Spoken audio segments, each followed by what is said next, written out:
16h-18h sur Europe 1, Historiquement Vôtre. Stéphane Bern. Chaque après-midi dans Historiquement Vôtre, il y a un quiz qui se prétend historique. Oh Stéphane, arrêtez. Les questions du quiz sont toutes rédigées par des agrégés d'histoire. Oh non. Excusez-moi, on me dit dans l'oreillette qu'ils sont désagrégés, pas agrégés. Jouons quand même à Bern to be alive. On va commencer avec une question pour vous, tout simplement. Il y a des traditions, on commence toujours par le patron. Donc une question pour Stéphane Bern. Stéphane, Dionysos, vous connaissez Dionysos? Oui, ça a donné Denis d'ailleurs, et Denise. Voilà, je vais vous poser une question sur Denise Gray, justement. Non, pas du tout. J'adorais Denise Gray. La boum, vous vous souvenez? À Cabourg. Vous savez qu'on amène Vic à Cabourg.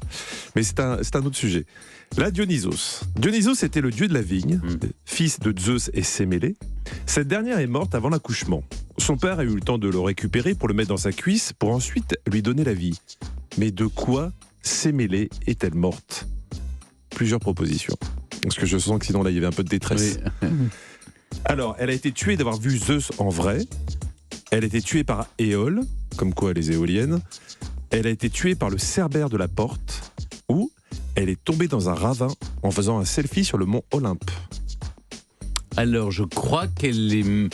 À moins que je confonde avec une autre, elle est morte d'avoir vu... Moi, c'est ce que j'aurais dit, oui, d'avoir vu Zeus. Zeus en vrai. Alors qu'il apparaît toujours aux humains sous une forme déguisée. À Europe comme un taureau, à Leda comme un cygne. Et donc là, si elle l'a vu en vrai, ça l'a carbonisé. Ouais. J'ai eu la même chose la première fois que je vous ai vu en vrai, Stéphane. Oui, ça impressionne. C'est impressionnant. Je vais dire ça. Vous dites ça? Ouais. On vérifie.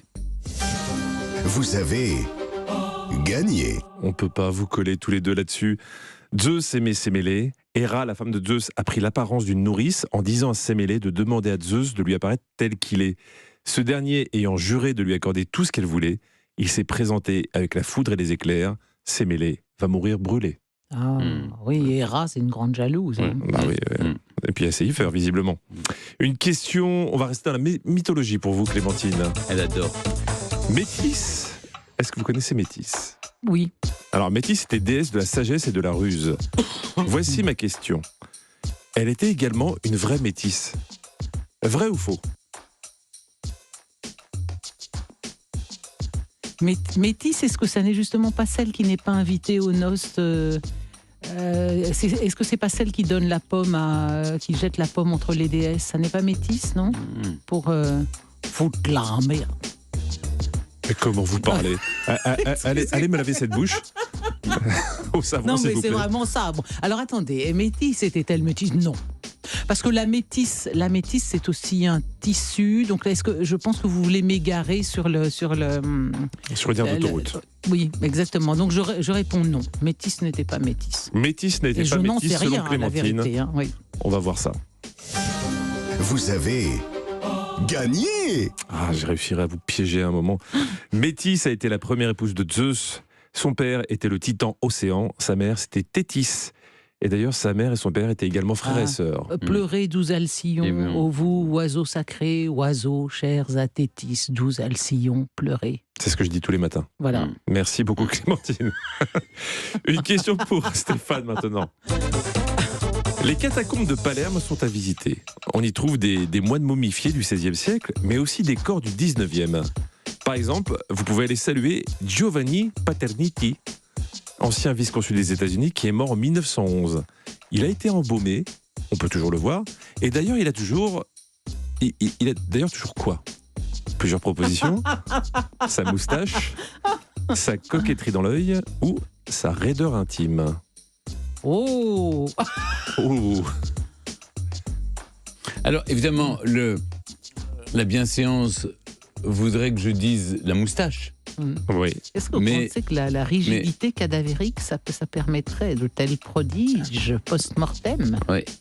Est-ce qu'on peut embaumer? Est-ce qu'on peut embaumer une raideur cadavérique? Moustache. Moustache, coquetterie dans l'œil. La moustache tombe pas, si?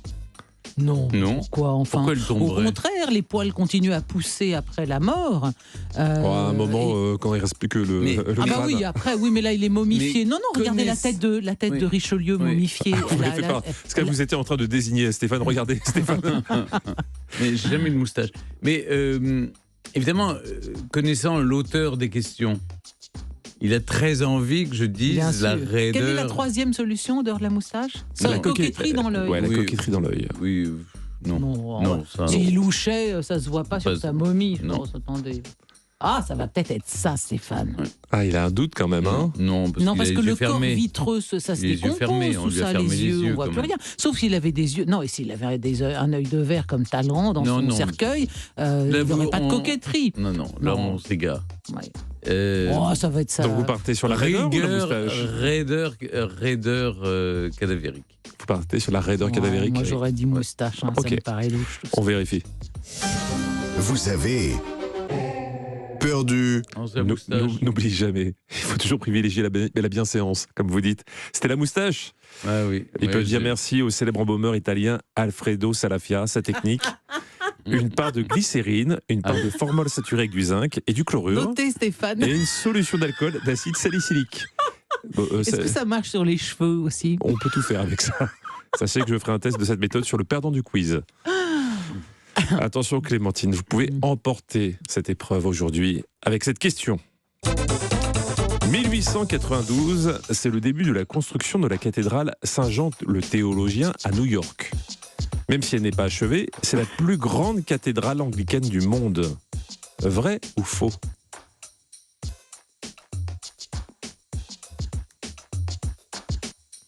Non.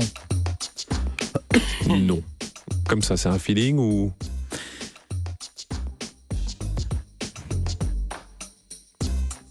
Non, parce que il me semble que les Américains sont quand même, et les pèlerins du Mayflower et leurs descendants majoritairement protestants, et donc dans toutes ces églises protestantes, luthériennes, calvinistes, darbistes, évangéliques, etc., etc.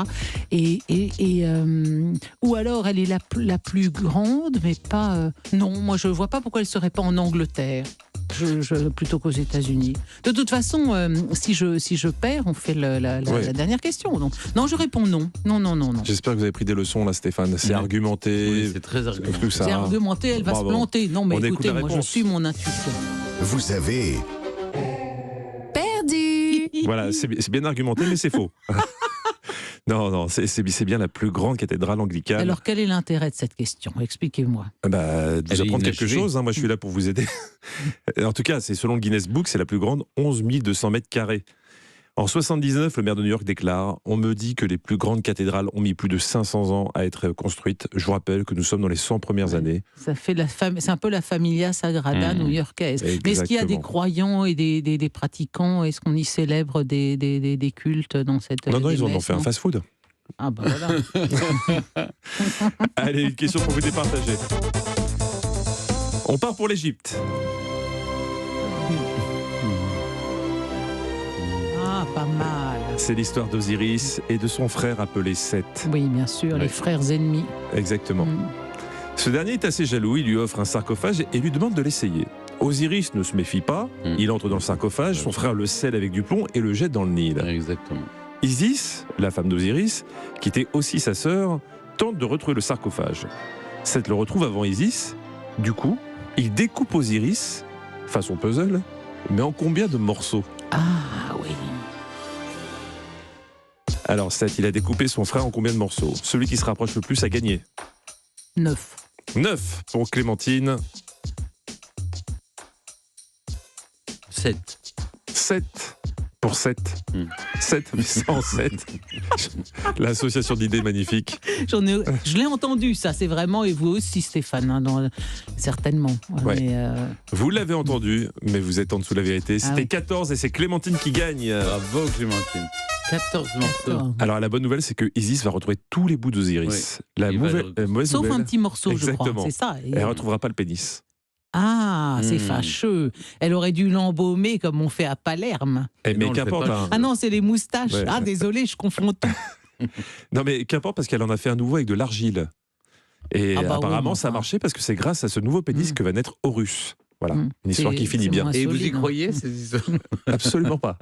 Que ce soit très clair. En tout cas, je ne tenterai pas. En tout cas, bravo Clémentine. Merci. C'est une victoire. Bravo. Et à demain.